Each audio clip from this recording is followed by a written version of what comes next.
माँ बाप अपनी औलाद को पढ़ाते हैं कि भाई ये कामयाब हो जाएगा, लेकिन वो पहले उसे लायक बनाती है, और एक अच्छा लायक इंसान कामयाब अपने आप हो जाता है।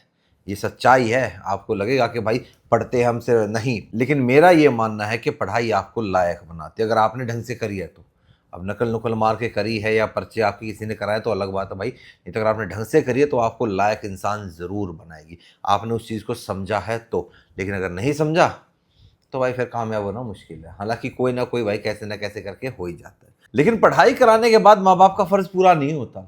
कुछ माँ बाप तो सोचते हैं कि हाँ चलो ठीक है हमने पढ़ा दिया अब अपना कर लेगा, लेकिन कुछ के अंदर एक ऐसा संतान मोह होता है जो एक बार मैंने महाभारत के समय भाई धृतराष्ट्र में देखा था, और दूसरा आज हम देख रहे हैं भाई हमारे गड़बड़ी मंत्री जी जो है ठीक है। और अभी जो हालात चल रहे हैं, अब जो देश में आक्रोश है, सोशल मीडिया पे आप धड़ल्ले से रील्स देख रहे होगे E20 के खिलाफ। पहले ये चीज़ नहीं थी इतनी भाई, पहले लोग खुल के नहीं आ रहे थे, खुल के अब इसलिए आए क्योंकि अब लोगों की गाड़ियों में कमियां आनी शुरू हो गई हैं।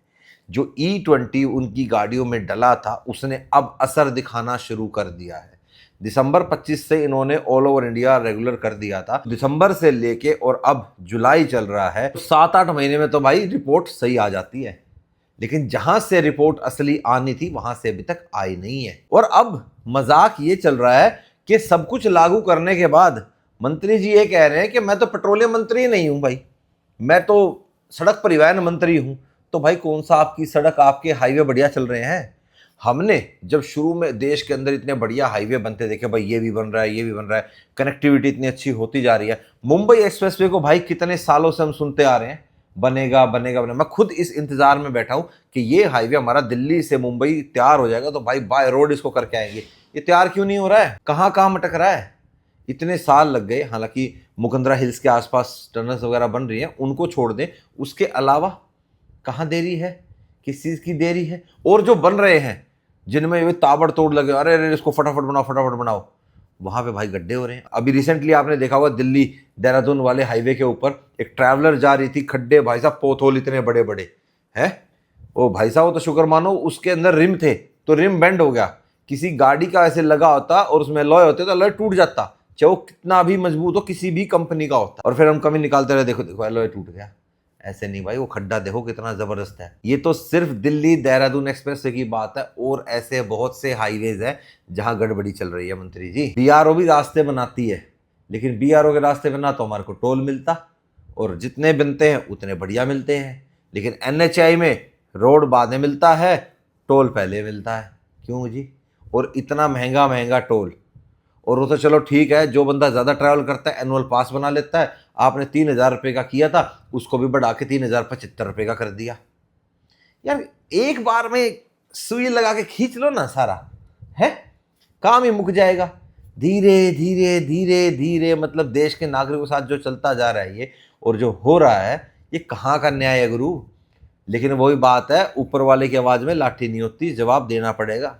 लेकिन कुछ सवाल अब ऐसे हैं जो सरकार को, जिनका जवाब देना ही देना पड़ेगा। और मैं अब सभी जितने क्रिएटर्स हैं या यूट्यूबर्स हैं चाहे इन्फ्लुएंसर्स हैं, सबसे भाई यही अपील करूंगा कि एकजुट हो जाओ, इकट्ठे होके भाई करो। ठीक है, ये जो ये सोच रहे ना, अरे मेरा तो ये नहीं है, मैं तो नहीं करूंगा, मैं क्यों इस पचड़े में पड़ूं, मेरा कोई लिंक नहीं है, ये नहीं है। गाड़ी तो तुम सारे चला रहे होगे, हैं? इन्फ्लुएंसर्स बदनाम इस चीज़ से हुए थे कि जो भी अपना पैसा आ जाता है तुरंत गाड़ी खरीद लेते हैं। इन्फ्लुएंसर बने, गाड़ी खरीदी, गाड़ी से कंटेंट बनाया, गाड़ी बेच दी। कुछ ना कुछ तो कर ही रहे हैं सारे, तो गाड़ी तो चला ही रहे हो भाई। तो अगर इकट्ठे होगे तो कुछ ना कुछ तो आम नागरिक को बल मिलेगा। अपने लिए तो दुनिया सोचती है, दूसरे के लिए सोचने वाले बनो। लेकिन जो बहुत बड़े बड़े, नाम नहीं लूंगा भाई मैं, बहुत बड़े बड़े मीडिया हाउसेज अपना भाई चुप बैठ जाते हैं, कोई नहीं बोलता, कोई नहीं सामने आता। इवन कंपनियों के साथ जाके बैठ के साठ गांठ कर लेते हैं अपनी। ठीक है भाई करो, कोई नहीं मना करता, पैसे कमाओ कमाओ भाई खूब कमाओ, लेकिन थोड़ा बहुत तो सच बोलो। आपके ऊपर करोड़ों लोग विश्वास करते हैं, उन्हीं करोड़ों लोगों ने आपको बनाया है, वहां तक पहुंचाया है। ठीक है, किसी कंपनी ने या किसी नेता ने आपको वहां तक नहीं पहुंचाया कि आप आज बदल गए, अरे चलो हमारा तो होगा, मानने ना मानने छोड़ो ना, हमें क्या करना है, होगा होगा देखा जाएगा, हमें क्या करना है। और मैंने पिछले साल से ही ये मुद्दा उठा रखा है भाई, E20 खराब है, E20 खराब है, E20 खराब है, देश के लिए भी और हमारे गाड़ियों के लिए भी। आपको पता है जहाँ जहाँ इथेनॉल की फैक्ट्रीज लगती हैं वहाँ कितना तगड़ा पोल्यूशन हो रहा है? बर्नी घाट को जाके देखो, मेघालय में क्या हाल हो रखा है। मैंने इंस्टाग्राम पे एक भाई ने रील बनाई थी, उसको शेयर भी किया था, और मुझे समय लगा तो मैं भी वहाँ जाके करके देख के आऊँगा भाई कि चल क्या रहा है, रियलिटी क्या है वहाँ की। अब जो देश के अंदर प्रोटेस्ट चल रहा है भाई, उसमें मेन बातें क्या हैं, और मैं देखो बहुत टाइम पहले से ये बोल रहा था कि यही होना चाहिए। सबसे पहला ये है, इथेनॉल से हमें कोई मतलब नहीं है, ठीक है, उसको साइड में रखते हैं। हमें ऑप्शन मिलना चाहिए E0, मतलब ethanol 0, ethanol 5, ethanol 10, ethanol 20, E85, E100, ये सारे ऑप्शन हमारे को मिलने चाहिए, बाय चॉइस होना चाहिए। लेकिन सरकार क्यों कर रही है ये? अब पहले हमारे ऊपर ईवी का प्रेशर डाला गया कि ईवी व्हीकल्स पे जाओ, ईवी व्हीकल्स पे जाओ, ईवी व्हीकल्स पे जाओ। मैं ये नहीं कहता ईवी व्हीकल्स खराब है, नहीं कहता भाई, लेकिन मैं ये कहता हूं कि हमें बाय चॉइस जाना है, बाय फोर्स नहीं जाना ईवी पे। अगर मेरी रिक्वायरमेंट है, अगर मेरी मर्जी है तो मैं ईवी व्हीकल लूंगा, अदरवाइज मैं क्यों लूंगा? मेरी रनिंग कम है तो मैं क्यों लूंगा भाई? लेकिन जिस तरीके के हालात देश में पैदा किए जा रहे हैं, उससे तो बंदा यही सोचेगा यार क्यों रोज रोज के पचने में पड़ा। आज E20 आ रहा है, कल E30 आएगा, फिर और कर देंगे। ऑप्शन ये दे नहीं रहे। कहाँ है भाई साहब स्वतंत्रता? डेमोक्रेटिक कंट्री है हमारा, कहाँ है डेमोक्रेसी? डेमोक्रेटिक कंट्री के अंदर ऑप्शंस दिए जाते हैं कि ये नहीं तो आप ये कर सकते हो। सरकार देश के नागरिकों से पूछती है, हमने आपको चुना है, अपना प्रतिनिधि बनाया है आपको, तो क्या आपका फर्ज नहीं बनता कि देश के नागरिक के एज ए प्रतिनिधि होते हुए आप पूछें कि ये चीज सही रहेगी या नहीं? आप पोल नहीं कर सकते। पोल तो छोड़ो, आप जो दस्तावेज है वो सार्वजनिक नहीं कर रहे हो। आपने पहले हलफनामा दिया सुप्रीम कोर्ट में कि हमने ये टेस्टिंग नहीं की, अभी तो ये टेस्टिंग चल रही है, और थोप दिया आपने 20%। लेकिन बाद में फिर बात से पलट जाते हैं कि नहीं नहीं नहीं नहीं, ऐसा नहीं है, ये नहीं है, वो नहीं है। अरे कहीं तो खड़े हो जाओ, हैं, एक बात पे तो टिक लो। तो जब इनको ये लगा कि भाई साहब ऐसे प्रेशर से तो नहीं जाएंगे लोग, इनकी गाड़ियों में तेल ही गलत दे दो, फिर कहाँ जाएंगे? 2023 से पहले की जितनी भी गाड़ियां, आपको पता है 80% व्हीकल कंप्लायंट नहीं है E20 के। मतलब उन गाड़ियों के अंदर आप E20 फ्यूल नहीं डाल सकते। E5, E10 तक वो गाड़ियां झेल जाएंगी भाई, BS4 गाड़ी भी E10 तक झेल जाएगी, इतना उसके ऊपर फर्क नहीं पड़ेगा। लेकिन E20 आते ही फर्क पड़ा है भाई, बिल्कुल डेफिनेटली फर्क पड़ा है। माइलेज पे फर्क पड़ा है, गाड़ी के पिकअप पे फर्क पड़ा है, गाड़ी के इंजेक्टर्स पे फर्क पड़ा है, बहुत चीजों पे फर्क पड़ा है। अगर आपकी गाड़ी का टैंक लोहे का है, मेटल का है, फाइबर का नहीं, क्योंकि अब तो चलो E20 आने के बाद फाइबर के टैंक हो गए हैं, तो अगर आपकी गाड़ी चलती नहीं है, उसके अंदर फ्यूल रुका हुआ है, तो वो आपकी गाड़ी का टैंक जरा देगा भाई, जंग लग जाएगा उसको। और वो जंग जब आपकी फ्यूल लाइन से होते हुए इंजेक्टर्स वगैरह में जाएगा तो खराब होंगे। क्या करोगे? किट लगा लो, ये कर लो, वो कर लो, किट से बात बन जाएगी। उसके अलावा एडिटिव्स डाल लो, है, ऑक्टेन बूस्टर डाल लो, तो बोझ तो जनता के ऊपर ही पड़ रहा है। आम जनता तो भुगतेगी, और हर कोई बंदा डाल लेगा। भाई मैं नहीं डालूंगा भाई ऑक्टेन बूस्टर, मैं क्यों डालू ऑक्टेन बूस्टर? किस लिए डालूं भाई? और किस लिए मैं एडिटिव डालूं? मैं जो पैसा दे रहा हूं, अगर आप आज की डेट में हिसाब लगाएं, तो मैं जो पैसा दे रहा हूं E20 फ्यूल का, वो होना चाहिए प्योर पेट्रोल फ्यूल का। वो बात ही बता दूं, क्रूड अब $70 से नीचे आ गया पर बैरल, पर ये रेट कम नहीं कर रहे। और जब बढ़ा था, सरकारी कंपनियां इतने घाटे में हैं, सरकारी कंपनियों का तो इतना नुकसान हो रहा है, पहले से ही प्रोपेगेंडा चला दिया भाई 25 से 30 रुपये बढ़ेगा, और फिर 7 रुपये 10 रुपये बढ़ा के कि लोगों को ये लग जाए अरे 25 बढ़ना थे तो चलो 7-10 में मामला निपट गया, लोग शांत रहेंगे, आक्रोश नहीं बढ़ेगा, है। और अब घट गया, तकरीबन तकरीबन महीना होने वाला है, या हो भी गया हो घटे हुए, तो अब रेट क्यों नहीं घटा रहे? तेल कंपनियों की बड़ी चिंता है, देश के नागरिकों की इतनी चिंता नहीं है। तो जो फ्यूल के पैसे हम आज की डेट में दे रहे हैं, वो होने चाहिए E0, इथेनॉल 0% होना चाहिए उसके अंदर। चलो 5% भी मान लेंगे, वहां तक भी दे देंगे, ठीक है। और एक पत्रकार जी तहसील पूनावाला से कल के प्रोटेस्ट में पूछते क्या कहते हैं, उनको बोलते हैं कि सर प्योर पेट्रोल मिल तो रहा है। फिर उन्होंने जवाब दिया कि भाई ले 160-170 रुपये का है पर लीटर, डलवा ले जाके। डलवाओगे? कोई ना डलवाए भाई, कोई भी नहीं डलवाएगा। क्यों डलवाएं भाई? हम XP100 की जब हमारे को जरूरत ही नहीं है, तो हम क्यों डलवाएं अपनी गाड़ी के अंदर? वो हमें प्योर पेट्रोल मिलना चाहिए। और अगर आप E20 फ्यूल बेचना चाहते हो उसको एज ए ऑप्शन अलग रख दो और उसका रेट 20% कम कर दो। E85 आपको बेचना है, बेचो, बिल्कुल बेचो। E85 कंप्लेंट व्हीकल सब धीरे धीरे आने शुरू हो गए। वैगनार लॉन्च हो गई, हीरो की स्प्लेंडर लॉन्च हो गई, सब कंपनियों के साथ साठ गांठ रहे। कैसे ही मतलब इतने सालों से वैगनार टेस्टिंग में चल रही थी, एकदम से उसी दौरान क्यों लॉन्च हुई भाई? ये अगर खाली फ्यूल लॉन्च करते और कोई व्हीकल नहीं होता मार्केट में, फिर किस बेस पे लॉन्च करते E85? सब मिले हुए हैं भाई। वो जो मैंने लाइन बोली थी ना, नीचे से लेके ऊपर तक सबके सब चोर है साले। ये कहना नहीं चाहिए पर ये सच है, सब मिले हुए हैं। कंपनियां भी सारी मिली हुई है। अभी प्रेस कॉन्फ्रेंस हुई थी इनकी 2 दिन पहले, ठीक है, उसमें सारी कंपनियां गई हुई थी। एक टाटा नहीं गया भाई, टाटा नहीं था वहां पे, सब थे।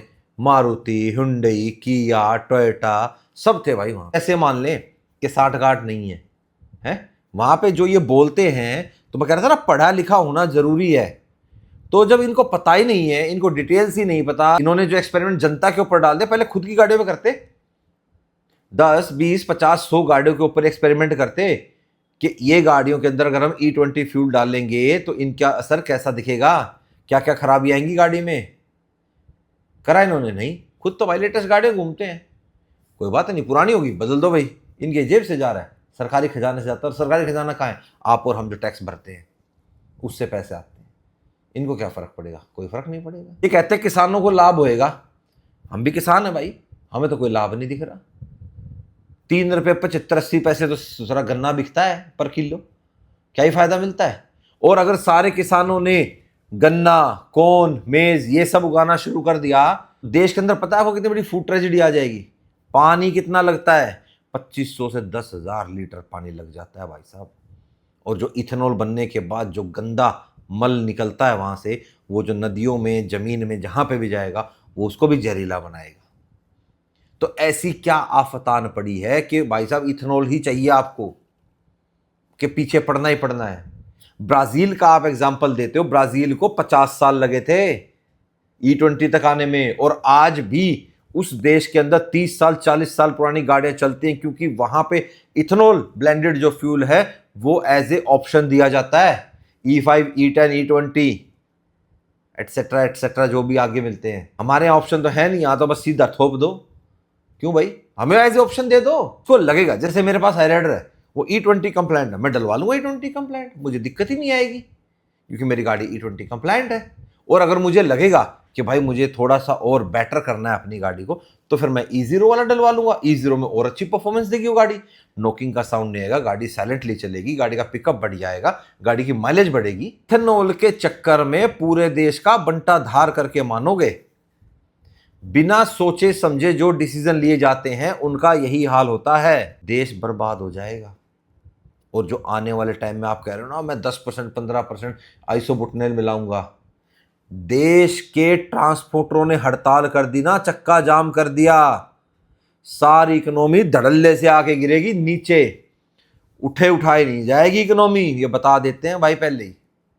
कहीं ये इस बहम में हो, बायोडीजल मिला लो, है वेजिटेबल ऑयल से इन सब से आता है, उस चीज को मिलाओ ना। इसको क्यों आइसोप्रोपेनॉल के पीछे क्यों पड़े हो? अरे इतना संतान वो अच्छा नहीं है, होना चाहिए पर इतना नहीं कि मतलब सिर्फ यही ठीक है बाकी सब गलत है।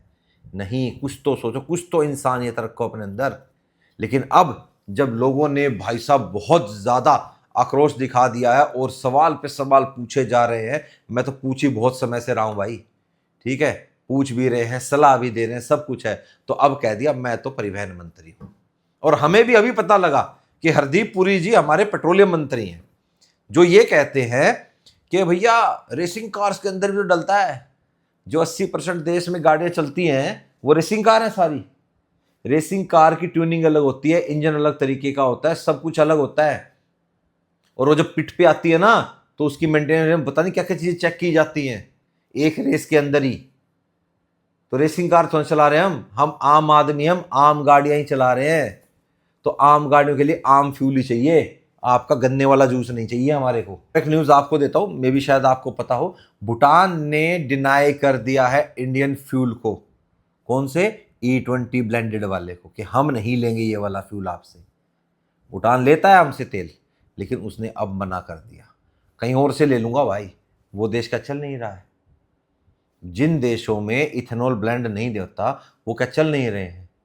आप इतना जो इथेनॉल के ऊपर जोर दे रहे हो, हर किसान सिर्फ गन्ना, कॉर्न, मेज ये सब उगाने लग जाएगा, तो जो कॉर्न हम एक्सपोर्ट करके डॉलर बढ़ाते हैं यहां पे, वो कहां से आएगा?